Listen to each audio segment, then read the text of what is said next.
Okay. Good evening. Good evening. Good evening. It is so nice. It is so nice to be with so many of you from so many places and at least virtually to be together. There's so much I'd like to tell you. Don't worry, you won't get it all tonight. First of all, goods and services? No, not goods and services. Ways and means, right? Ways and means. First of all, we'd like to thank Stu and Tamara Ackerman and their family for dedicating tonight's session in memory of Stu's father, Yecheskel ben Moshe Isaac, whose yahrzeit is tonight, is now. His neshama should have an aliyah. Amen. You already know what nachas he's having. Should have a further aliyah from this learning tonight.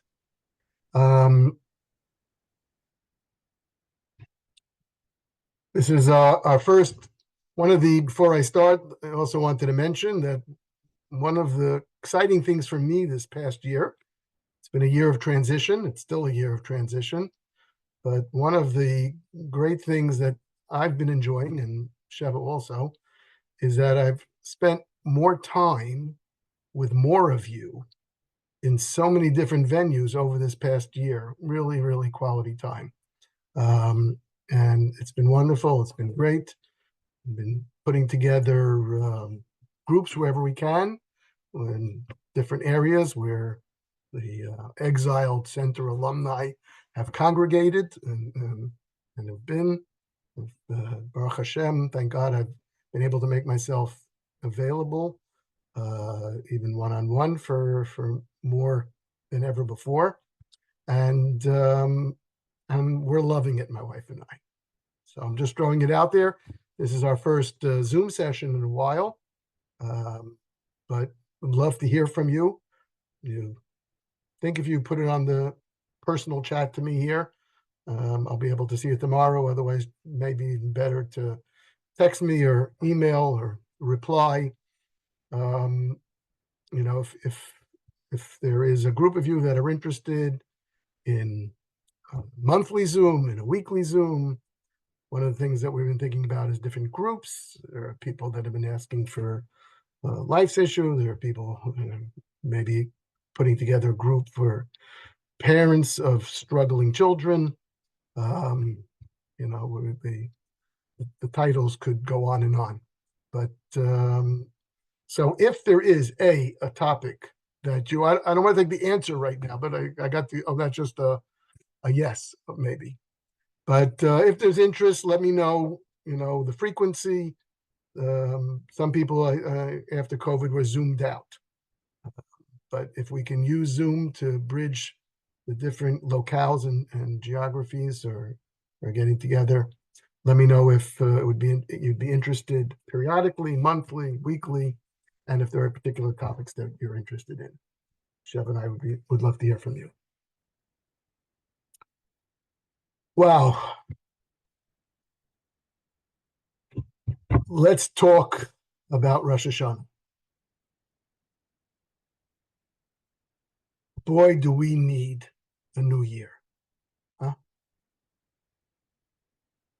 Boy, do we need a new year. Do you find yourself like me saying at times or feeling at times, it's been such a terrible year. What a terrible year. 354 days, it looks like, since October 7th. That's a lunar year. That's a whole year of days since October 7th. Chavetz Chaim says, let's see if I can do it with my Yiddish, Schlecht torminit zogen. We never say that something is terrible, and we never say that a year is terrible. It's not a terrible year. It's been a terribly painful year. It's been a terribly bitter year. But we believe deeply and strongly that as bitter and as painful as it is, There's purpose in everything. And we even believe that that purpose is good. There's good in that purpose. As hard as it is to see it, and as hard as it is to feel it, although there's so much good that we do see. So much incredible good. Let me see if we can get to it. But first, let's talk about Rosh Hashanah. Because the bottom line is, we do need a less painful year. We do need a different kind of a year. It's time to change the year. And Baruch Hashem, the good news is, we're going to do that. Rosh Hashanah is coming in a week. And as our sages tell us, Kedalim u'kuroshim dofaknu dilosecha. When we turn to Hashem on Rosh Hashanah, we are like poor and impoverished beggar knocking at the door. We have nothing, no matter how much we have, no matter what blessings we have. It's a new year, and it's a new set of gzeros, of decrees. And that's incredibly great news, because by definition, everything that we've experienced was an outgrowth of last Rosh Hashanah. And we all gathered here tonight understand that is a new chapter, and everything is going to be, doesn't have to be changed. It by definition is going to be re-examined. So the question is then, okay, Hashem is going to start all over. And Hashem is going to look at this world and he's going to judge it anew. What can we do? Where can we fit in the bigger picture? It's hard enough for us to see how we can change something in ourselves. What can we do for Am Yisrael, for our people, for our nation, for the world? So I saw something new. For me, this was a new idea that I never saw before, just a day or two ago. On Rosh Hashanah, like in every one of our Yomim Tovim, like on every holiday, the essence of the particular holiday is defined in the Musaf service, in the extra Shmon Esrei that we add after Shacharis, after we read the Torah. On Shabbos, on Yontif, the Musaf is the defining prayer. And in that, we find the essence of the entire day. And that's why the Musaf on Shabbos is different. The Musaf on Yontif, on each holiday, is different. The Shacharis, the Ma'ariv, the Mincha, that's all the same. One set for the week, one set for Shabbos, one set for all the holidays. Rosh Hashanah has its Shacharis, Mincha, and Ma'ariv all the same. Musaf is always different. What's the defining theme of the Musaf of Rosh Hashanah? Malchios, Zichronos, Shofros. It is, and we define it, and we blow the shofar in the repetition.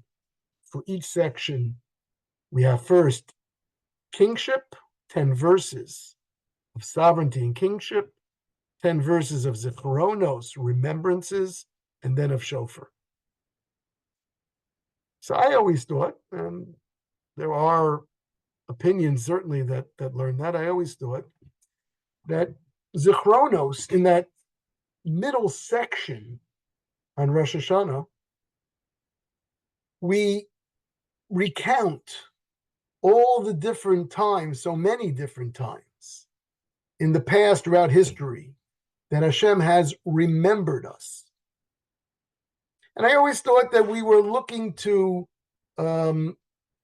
arouse Hashem, to evoke his mercy now, to remember us kindly, the way he did, the way he says he will, the way he does, or the way he could. I saw in the Sifsei Chaim a whole new idea here, for me at least. And he says that more than recounting the times and the ways that Hashem remembers the Jewish people, from creation, from the salvation of Noah in the flood, and onward, Sinai, more than arousing the kindness, the mercy of Hashem, the point of this section of the Musaf is to impress upon ourselves that look how our actions help, make a difference, affect. It affects Hashem and it affects the bigger picture. And what we are trying to do is bring ourselves to recognition.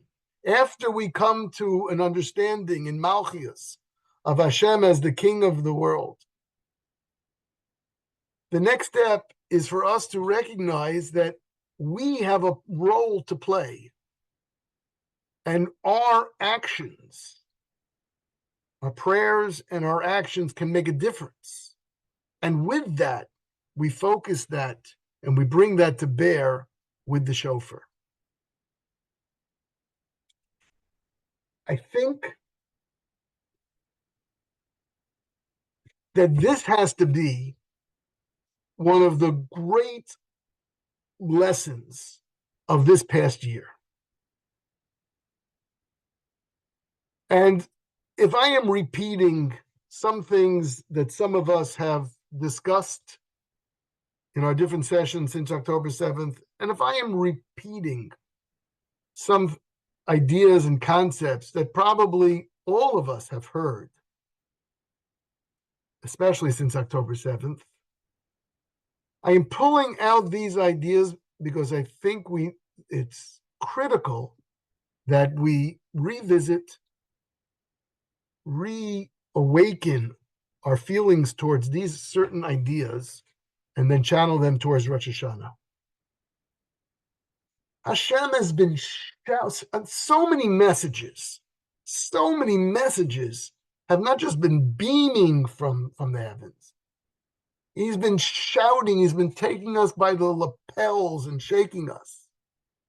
And time again, Hashem is showing us that our actions count. The actions of simple, ordinary, or people who consider themselves to be simple, ordinary people, their actions count. I could sit here for the rest of the session and 3 more sessions and just review, not just that we saw miracles, but how we saw miracles linked to prayers, linked to actions. I want to focus on bringing and reminding you about one particular episode. There were 8 hostages that were rescued by the IDF. I'm not going to go into Margalit Megadish, the grandmother of the first hostage that was rescued, and the only, I think, IDF soldier that was rescued. Not going to talk about her challah. I'm not going to remind you too much. I'm not going to remind you about the soldier that was in the next bed in the hospital to the yeshiva student and found the link to the yeshiva boy that was praying for him. Let's not talk about Emma Platt. Let's not talk about something that moves me constantly, Sapir Cohn. If you missed or forgot any of this, ask me another time, maybe later, we could talk about it. I want to talk about the two Argentinian hostages. I want to remind you of what happened. I think this was February.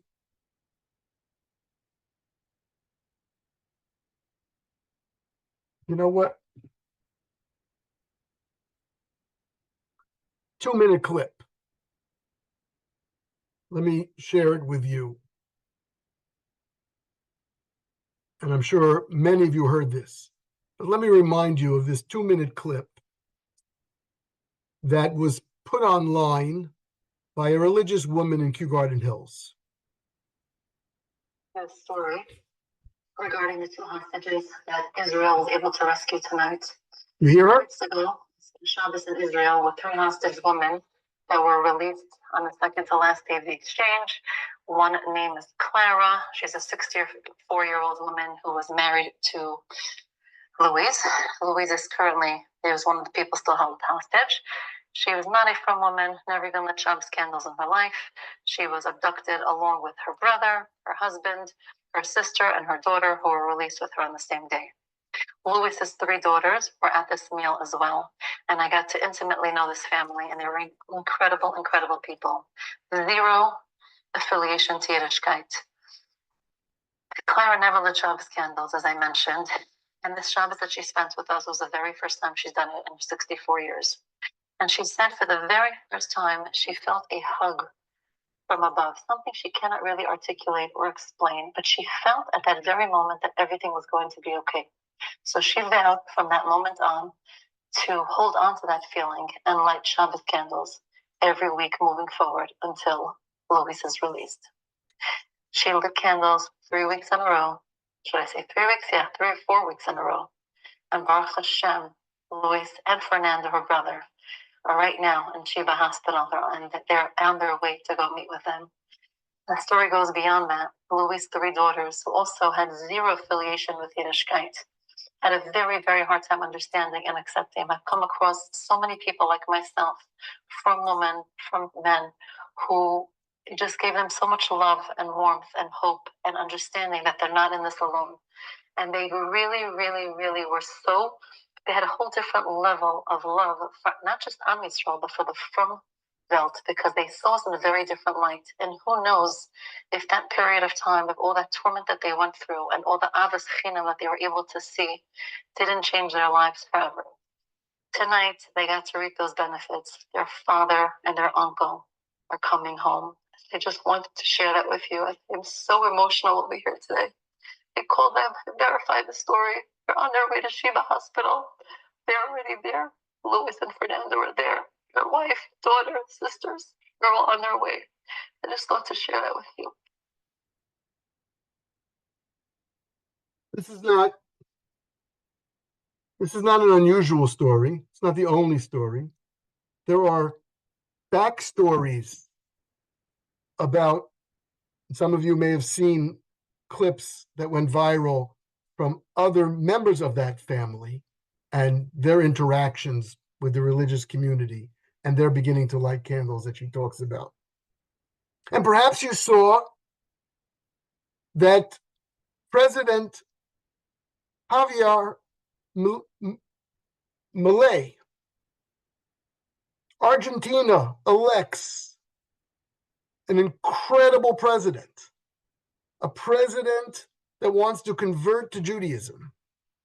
In this anti-Semitic, historically anti-Semitic country, they elect a president who loves the Jews, who says he is a student of the Lubavitcher Rebbe.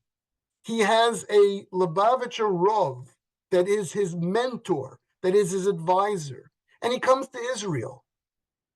And he goes to Israel at this time when there are 2 Argentinian citizens still being held hostage. And he prays at the Kotel. Presidents from all over the world go to the Western Wall. Dignitaries, politicians, They put their little note in the wall. They say their prayer. He is at the wall, bawling, crying his tears, crying for what's going on. He goes to Yad Vashem. And at Yad Vashem, he gives a speech. In that speech, he says how he feels that he is experiencing the prophetic vision of Rabbi Akiva. And he tells the story that we know from the Gemara, how Rabbi Akiva went to behold the destruction of the temple, and foxes were walking there, and all the sages are crying at the desolation, and Rabbi Akiva laughs. And Rabbi Akiva says, if the prophecies of destruction were so clearly of the Tochacha, which, by the way, we read last week, the curses in the second set of curses, which is, of course, the exile of the second temple. The first set in the Chukosai, that refers to the first temple. This is our exile. And, of course, we talked about our sons and children being taken into captivity, and we will be powerless. We'll sit there and we'll feel, Ein Lakel Yodi, I have no power to get them back. That was this week's portion. And he talks about the fact, as president of Argentina, he talks about the fact that we're seeing the prophecies of destruction and of curse. He is sure we are going to see the redemption. And that night, 2 hostages of the 200 odd hostages that were still in captivity at that time, 2 hostages are freed. The 2 Argentinian, Luis and Fernando, the husband of woman that you just heard talked about, and her brother, are released that night. Incredible, maybe. But it went on, right? One more story. What about Moritziri? Remember her? Remember the children's army? Moritziri has thousands of children every single night, all year, saying Tehillim, saying Psalms. And there's this incredible Zoom that has been going all over the world, and children from all over. She sits in Baltimore, and she has a Tehillim session. There were between 5,000 and 10,000 children that night on the Tehillim.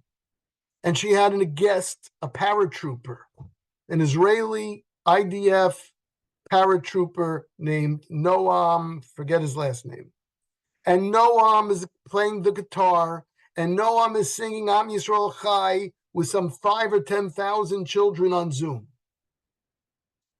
And this young woman who leads this Mora Siri, she felt like such a moving moment that she turns to the boy that was leading the Tehillim that follows and said, we're going to say Psalm Chaf. We're going to say Psalm 20. Moshe Chaim, she says, when you get to the verse, I think it's Pasuk 8, they come with horses and they come with chariots. And King David says, we come by evoking the name of Hashem. She says, Moshe Chaim, shout it. I want you, when you get to that part, I want you to shout it like you never shout anything in your life. And 5,000-10,000 children follow Moshe Chaim in this prayer. That night, these 2 hostages were released. Wait a minute, not just this night. She says, and she was on Zoom the next day. You can catch it on online. She says she heard the radio reports. She looked at the Zoom and she went over the recording. They were freed at 1:49 a.m. in the morning in a lightning strike of the IDF. She checked her Zoom. It was exactly at that moment, 6:49 p.m. Eastern Standard Time, in where she was in Baltimore, that they said that psalm. Now, what's the point? So, which one is right? Was it Clara or Fernando's daughter's candles that brought them out? My wife warned me beforehand, and I say this all the time. Not every story has a happy ending. And we say stories that don't have happy endings. And there is no happy ending yet to this story. Just thank God for Louis and Fernando and the rest, who were the last of that family to have been rescued. But was it the candles that his life's partner, his daughters, were suddenly lighting because they were so enamored with what the religious community was doing for them and the love that they felt? Was it a president of Argentina, one of the kings of the world, that goes and pours his heart out at the Western Wall in a tremendous Kiddush Hashem, sanctifying God's name? Or was it Moshe Chaim, the boy that led 5,000 children in Tehillim? So I think the answer is clear, and the answer is found in a explicit halacha. It's a law in Shulchan Aruch, in the Code of Jewish Law. And it speaks to every one of us, I think, who feels, I've talked to people, so many of you I've talked to. And it's like, I'm praying and I'm trying to do what I can, but not that my prayer is going to make a difference. There's a halacha, there's a law. What happens if two people violate the Shabbos together? They do an action together that violates the Shabbos. Or that, let's say they lift something to trap it. Let's close the door. An animal is in a corral and the door is open, and we're forbidden to trap animals on Shabbos. So they close the door. But what happens if two people close the door? Or 5 people, or 10 people? Who's responsible? So the law is clear. Ze yochel v'zeinu yochel.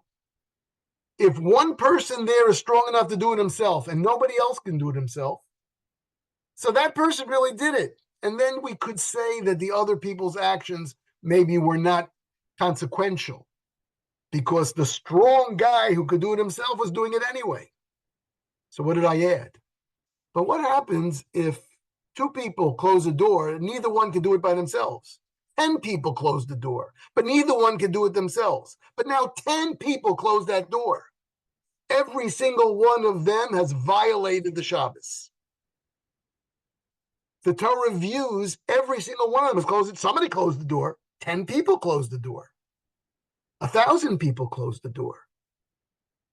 So Javier Milei of Argentina probably couldn't do it on his own.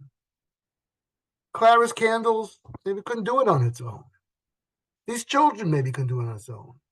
But everyone gets together and they put their shoulders to something, and it happens. Every single one of their actions is credited as doing it.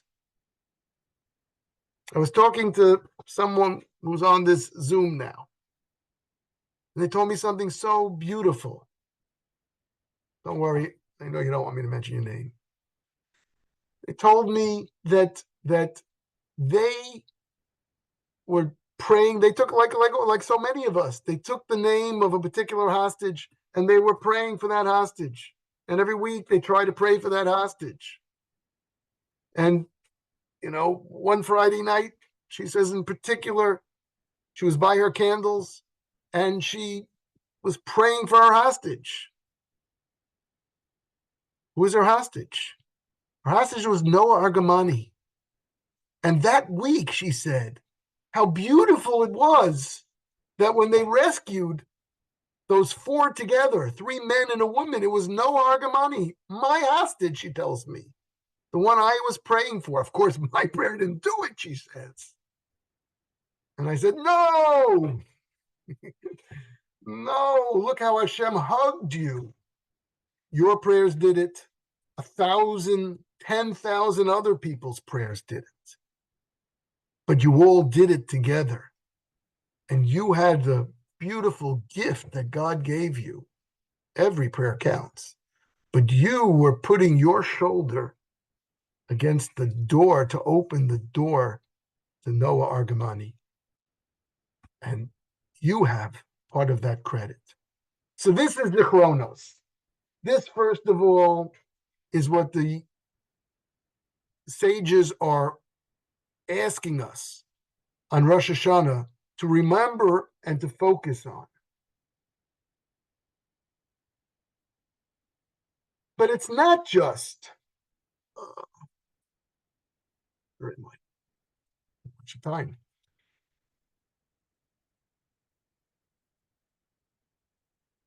It's not just, this is a true message. And I think that Hashem didn't wait for Rosh Hashanah to give us this message. I think that Hashem, in 100 different times, I don't think there's a single person on this Zoom that hasn't heard, seen, read of similar stories about how it seemed like individual actions make a difference. What's important is that Hashem is showing us things to make that look like it. This is a message to us. This is trying to bolster our belief in something that we're supposed to have. We're supposed to draw the lessons from all the past history. But because we're so weak, and because our minds are so hard to believe in ourselves, Hashem has been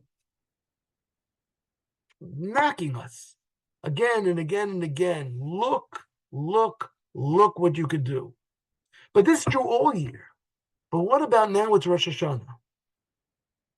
So Rosh Hashanah, I opened up with the idea that Rosh Hashanah is, by definition, a chance to not just have to change something, but to rewrite to something in the beginning. I saw another idea also this week for the first time. Thank you. I tell myself that I'm going to talk to you, and then I get nervous. What am I going to tell you? And I have my insecurities, and it's a friendly group, among friends. But I'm like, oh my gosh, they heard this from better people, they heard from more people, they heard from me. What am I going to say? But Hashem gives me these little messages. And I saw something also this week, first time, never saw before. Not just Zichronos, a new angle on remembrances,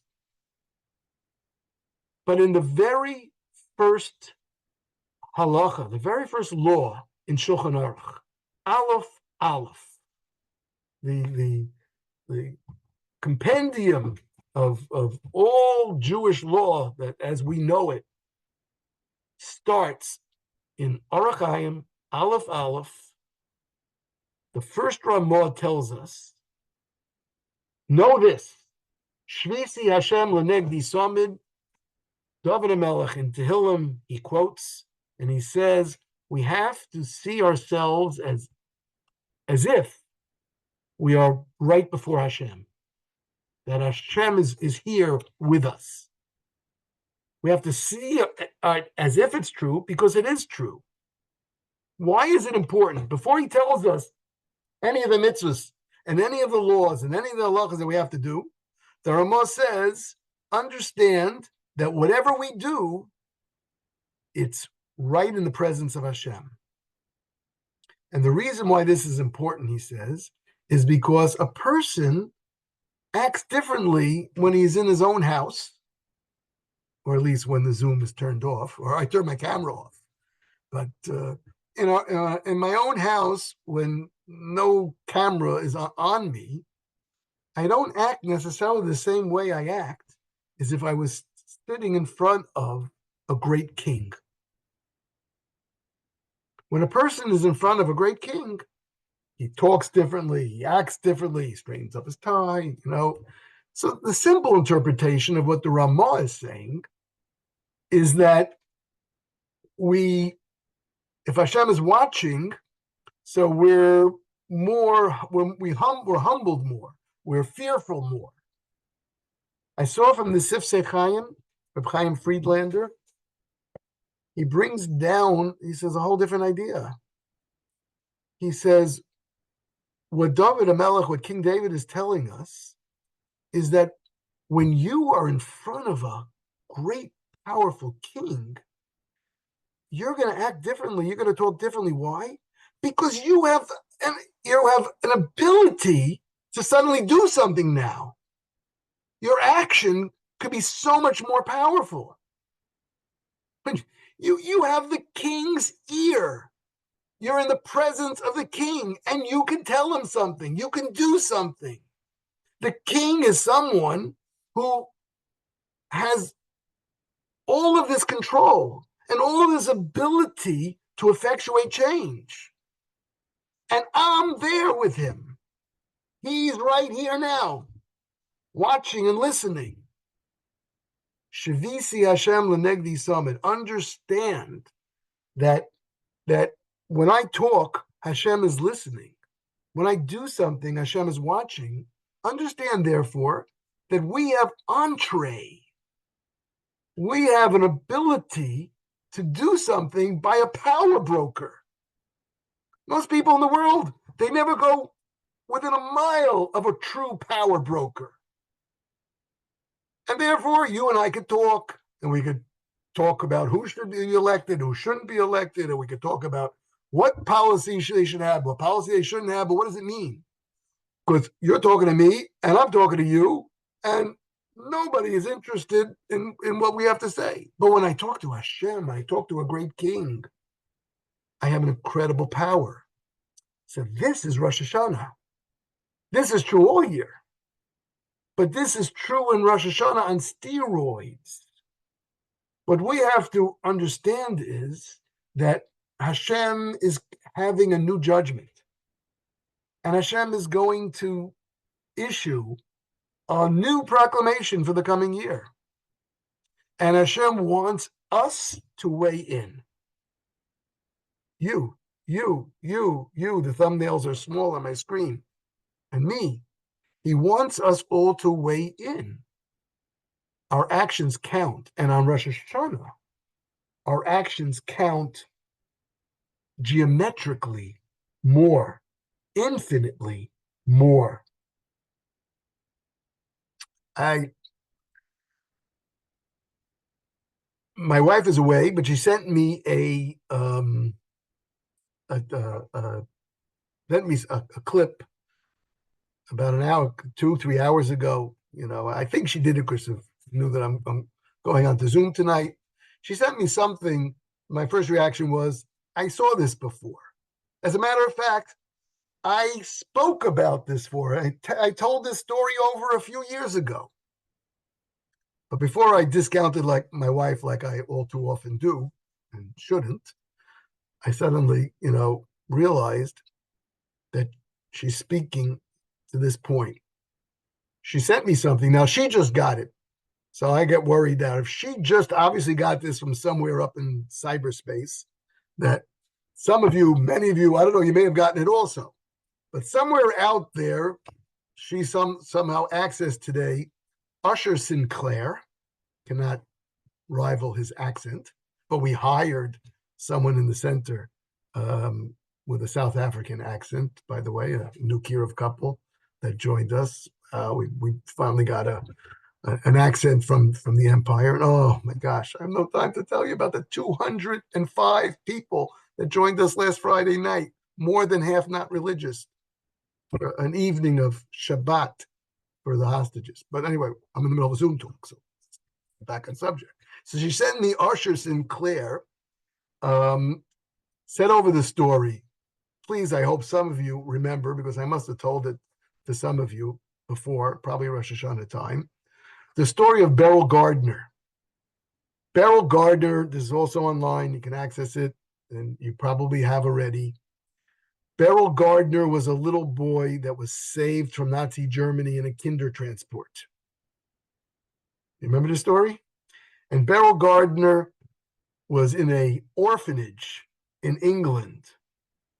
His parents, at the mercy of the Nazis. Most of these orphans never saw their parents and their family again, but they were saved by the kinder transport. And one day they took everyone in the orphanage. He was about 11 or 8 years old, and remember, and they brought them all out because the King George VI, was going to be driving through their village, their town, their neighborhood. And they lined up the streets just to wave to the motorcade as the King of England, King George VI, would be driving by. And as the king was going by, and all the little boys in this particular block, all the boys of the orphanage of the kinder transport waving their flags, Beryl Gardner breaks through the barricade, and he runs to the king's limousine, or whatever they called them in 1940, and he bangs on the door, bangs on the car, and all the guards and the British Secret Service come and they take him. There's a hullabaloo, an 11-year-old is banging on the king's car, and king sees a commotion. He sees the boy. He comes out. He says, "What's going on? What's the matter? What's the matter?" He says, "Let him go. Let him talk." And he says, "King," he says, "thank you so much for the kinder transport that saved my life. But my parents are still in Germany. And I'm afraid I'm never going to see my parents again. Please, please save my parents. Bring my parents back." And the king is moved, and the king takes his name, and the king takes his, this is, by the way, all reported on BBC Radio and is available online if you haven't heard it before. And King George VI arranged for Beryl Gardner's parents to be ransomed from the Nazis. Why? Because Beryl Gardner, that little boy, wasn't like us. He didn't sit there and say, "Who am I to speak to the king? Who am I to ask from the king? I'm a little kid. There's a king of England, the king of the English Empire." It's Rosh Hashana. And on Rosh Hashana, we have to recognize that we can and must bang on the king's car, bang on his throne. Recognize that we have a power, and we need to use that power.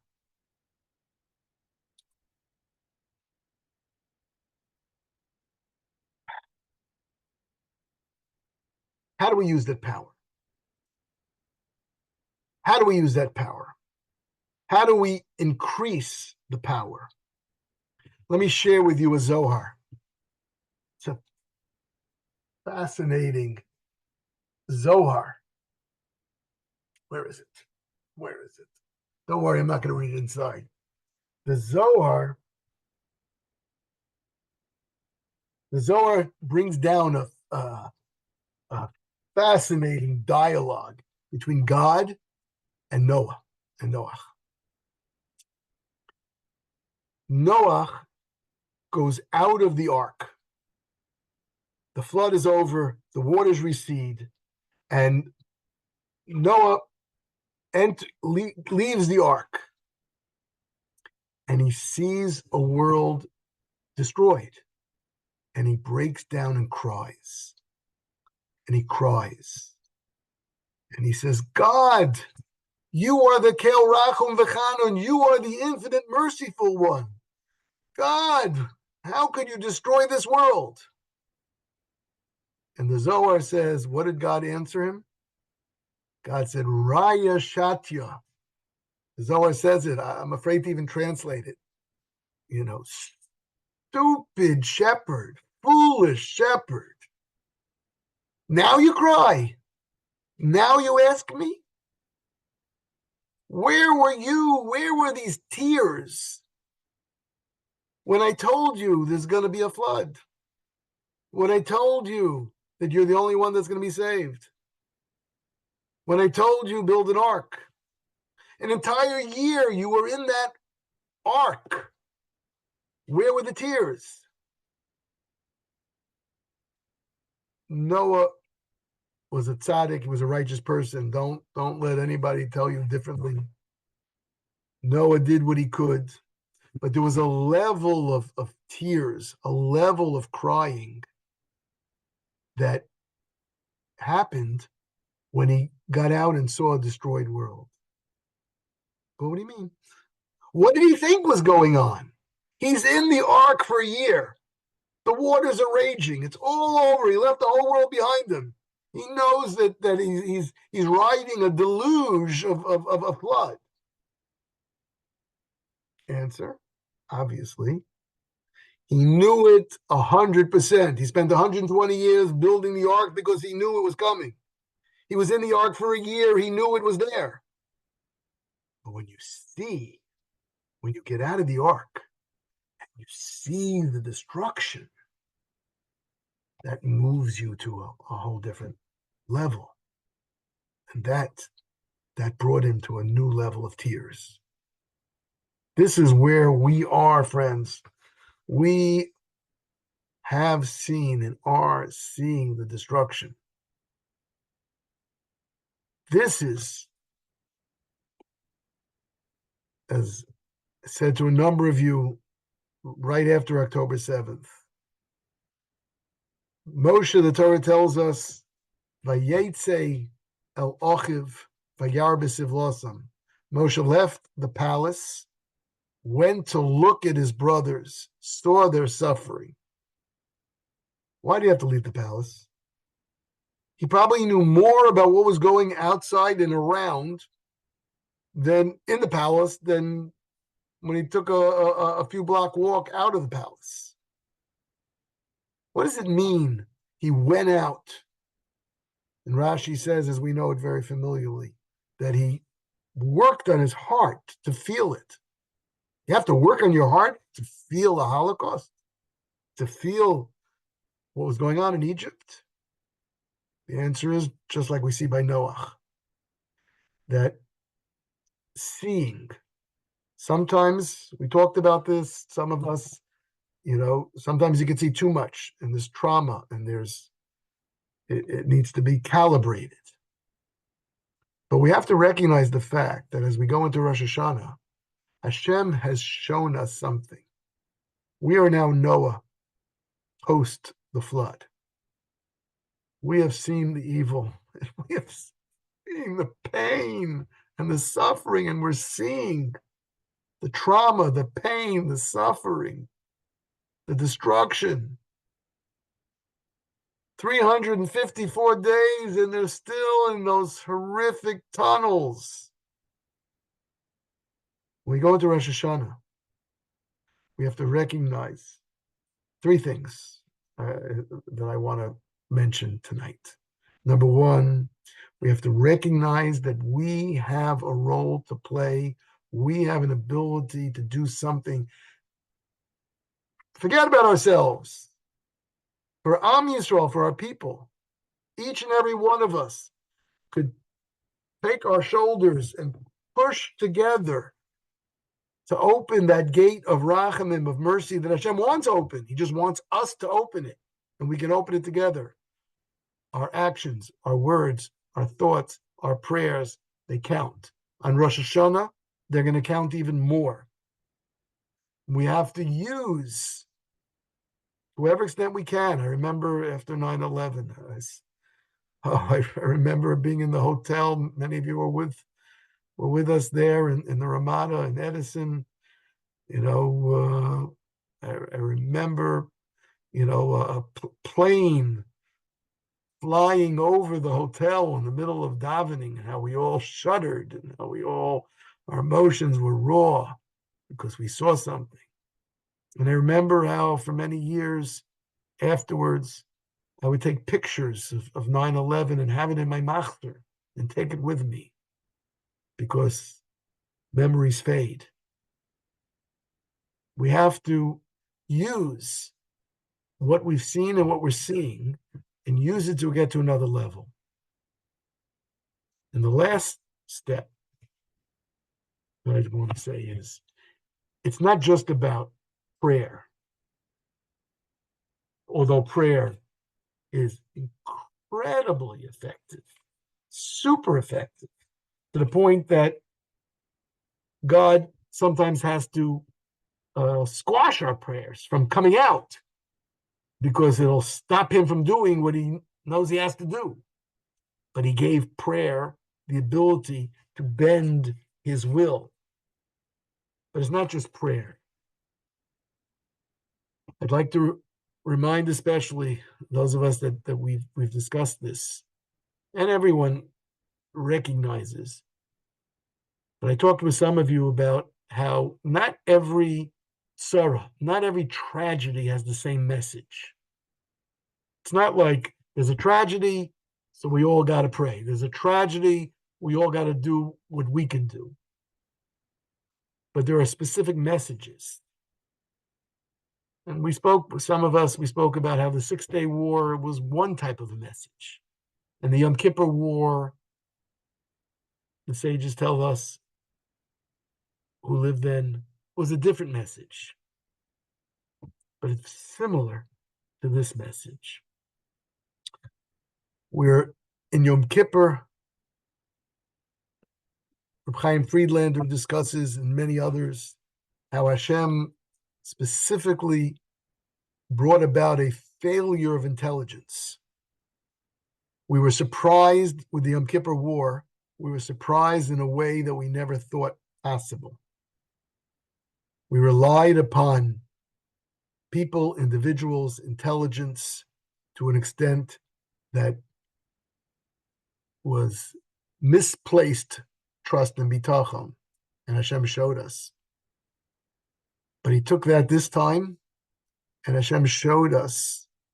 He showed us every single system failed. Every single system of protection, to the point that we'll be talking about it for dozens of years, inquiries and commissions, and heads will roll, but it's all nothing. It's because Hashem is showing us Hashem Hu Elokim. Hashem showed us that only He, if there is destruction that needs to be brought for whatever reason, He'll bring it and nothing will stop Him. And when it is time for miracles, it is time to be saved, the mighty Iran could throw 300 missiles at us and nothing. Biblical plagues of beepers all over. Suddenly terrorists, hundreds, thousands of terrorists are exploding all over the place. This is Hashem showing us that He can bring salvation.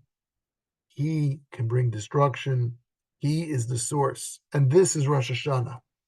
From the first time the Chazan is going to get up and he's going to say, HaMelech, before the morning Baruch Hu, he's going to call out to the king, to the shofar, when we coronate that king,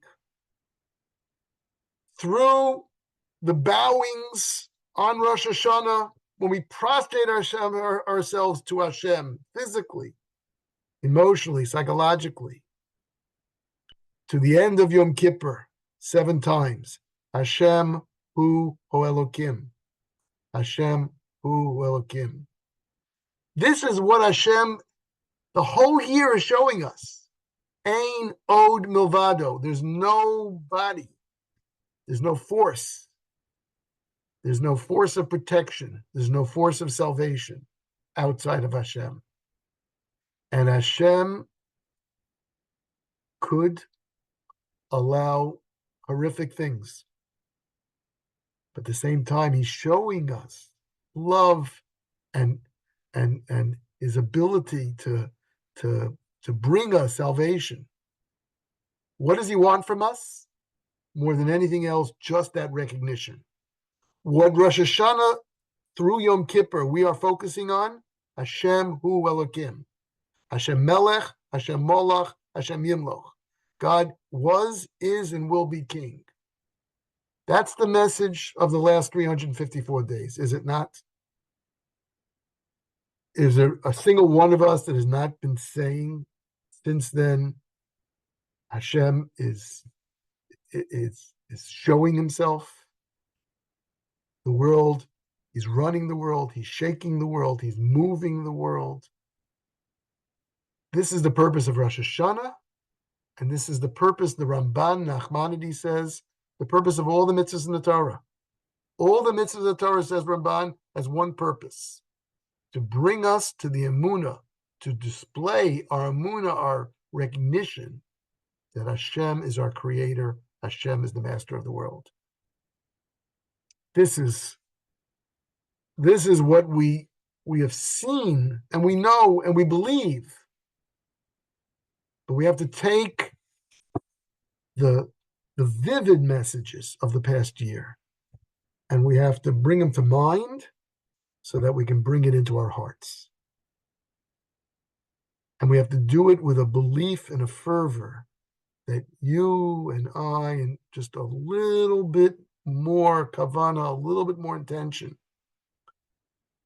a little bit more recognition. We all say, yes, Hashem is the creator, but I cheat on my taxes, but I think I can get away with things over here, but I can, Hashem's in control. But you have to remove some of those buts. I am incredibly inspired because I think that Am Yisrael, I think our people have been doing it. And maybe in one of our next talks, I want to end now, maybe in one of our next talks, we could talk about the beauty of what is going on and what has been going on. And I think it's like, I almost feel like Hashem has us primed for this Rosh Hashanah. May we find the strength and the clarity to focus just a little bit more, just a little deeper. There are no brilliant ideas we need. It's all within us. It's all the ideas that we know and we believe. But it matters to Hashem if we believe it just a little deeper, a little clearer. And if we come to him that, and then we try on Rosh Hashanah, when we hear that shofar, I'm going to be trying.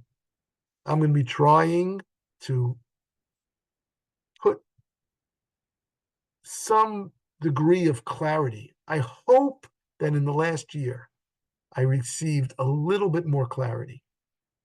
I think so. I hope so. I'm trying to feel it.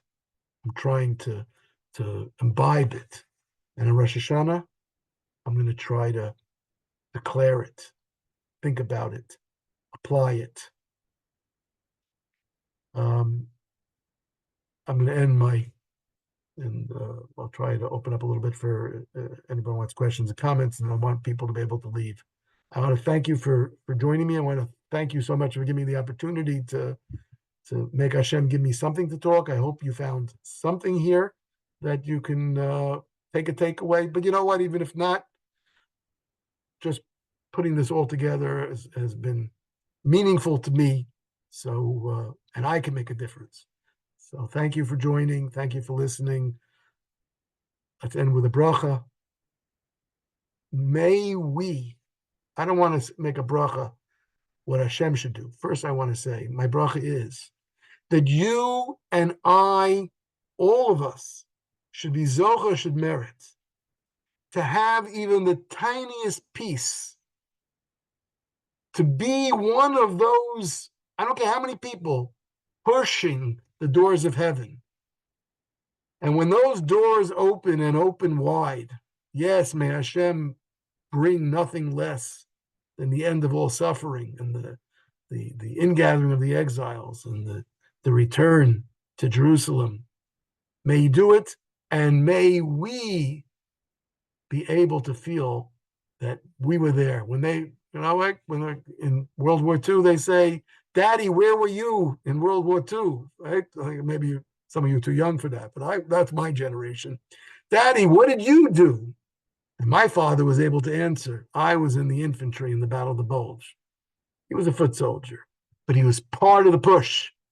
He was part of it.